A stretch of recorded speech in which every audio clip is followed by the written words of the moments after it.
दिल नहीं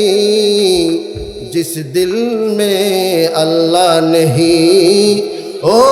दिल दिल नहीं जिस दिल में मोहम्मद नहीं। এজন্য দিলের ভিতরে আল্লাহ রব্বুল আলামিনকে বসানো চাই, দিলের ভিতরে নবীর প্রেম জাগানো চাই, দিলের ভিতরে কবরের ভয় থাকা চাই, যেন আমার আপনার দিলের ভিতরে কেবলমাত্র শুধুমাত্র আল্লাহ রব্বুল আলামিনের স্থান হয়। আর কিয়ামতের ময়দানে আমি আপনি যখন কিয়ামতের ময়দানে উঠব, তখন আমার আপনার এই দুনিয়ার দেহটা কিয়ামতের ময়দানে উঠবে না, নতুন করে এই দেহটা গঠিত হবে। কিন্তু দুনিয়ার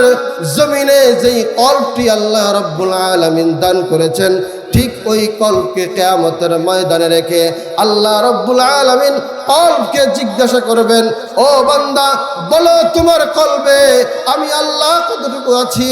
বলো তোমার কলবের ভিতরে আমার নবীর মহব্বত কতটুকু আছে, বলো তোমার কলবের ভিতরে নামাজের প্রতি কতটা মহব্বত রয়েছে,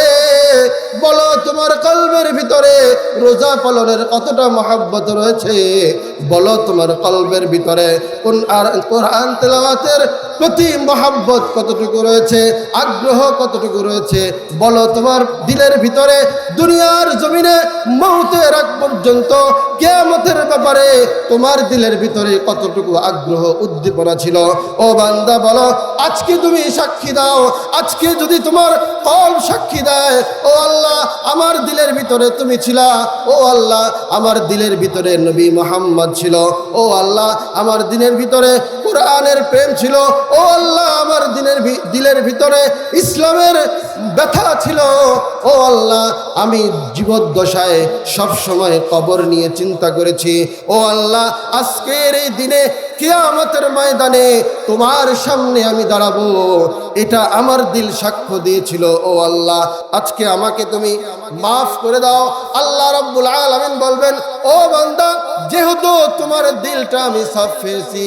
যাও আজকে তোমার দিলের উপরে নির্বাচন করে আমি আল্লাহ রাব্বুল আলামিন তোমার স্থান জান্নাত করে দিলাম।